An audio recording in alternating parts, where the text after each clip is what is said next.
আজ রাজ্যের ঐতিহ্যবাহী কের পুজো। খার্চি পূজার ঠিক 14 দিন বা 2 সপ্তাহ পর এই পুজো অনুষ্ঠিত হয়। রাজন্য আমল থেকে শুরু হওয়া এই উৎসব মূলত রাজ্যের মানুষের মঙ্গল, শান্তি এবং প্রাকৃতিক দুর্যোগ বা মহামারী থেকে রক্ষা পাওয়ার জন্য অনুষ্ঠিত হয়ে আসছে।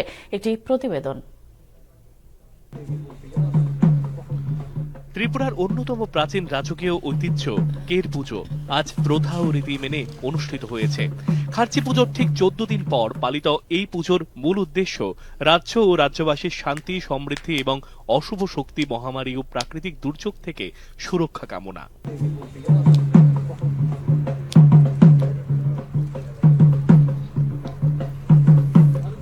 পঞ্চদশ শতাব্দীতে মাণিক্য রাজাদের আমলে কের পুজোর সূচনা হয়। 1949 সালে ত্রিপুরা ভারতের সঙ্গে যুক্ত হওয়ার পরও তৎকালীন চুক্তি অনুযায়ী আজও এই পুজোর সমস্ত ব্যয়ভার বহন করে রাজ্য সরকার।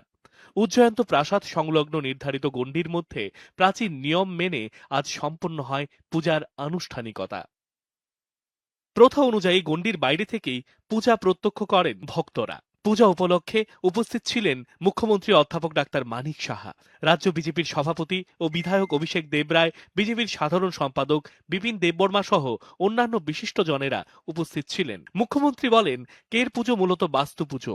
রাজ্যবাসীর সুখ, শান্তি, সমৃদ্ধি এবং সর্বাঙ্গীন মঙ্গল কামনায় এই পূজার আয়োজন করা হয়।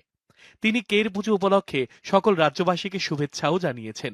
মেইন হচ্ছে এটা বাস্তু পূজা।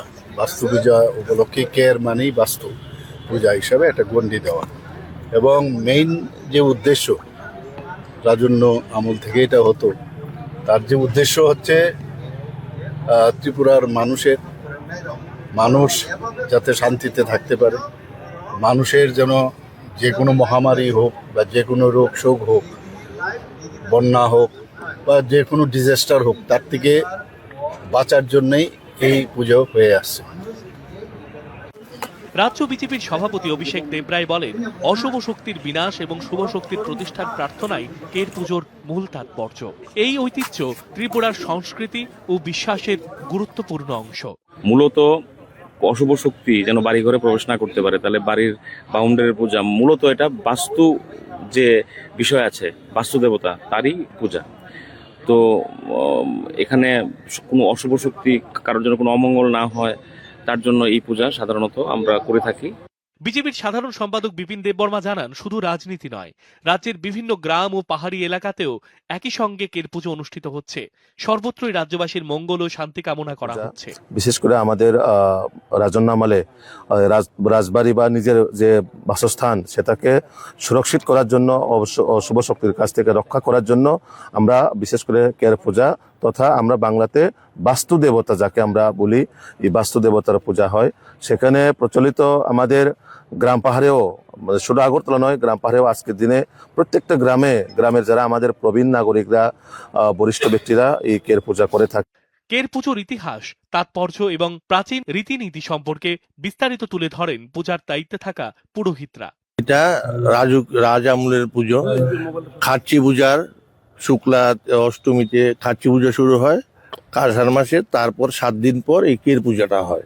এই কের পুজো, খার্চি পুজো 14 দেবতা আর কের মহারাজাদের কুলদেবতার পুজো। এটা কালকে থেকে শুরু হয়েছে রাত্রে 10টায়। আজকে পুজো হবে বিকেলবেলা, ওখানে পুজো হবে বটগাছতলায়। কাল ভোর 5টায় ছেড়ে দেবে কের। কের পুজো কেবল একটি ধর্মীয় অনুষ্ঠান নয়, এটি ত্রিপুরার রাজকীয় ঐতিহ্য, জনজাতি সংস্কৃতি এবং লোকবিশ্বাসের এক অনন্য নিদর্শন। যুগের পরিবর্তনের সঙ্গে অনেক কিছু বদলালেও শতাব্দী প্রাচীন এই উৎসব আজও একই নিষ্ঠা ও প্রথা মেনে পালন করা হচ্ছে। প্রণব শীলের রিপোর্ট, দূরদর্শন সংবাদ, ত্রিপুরা।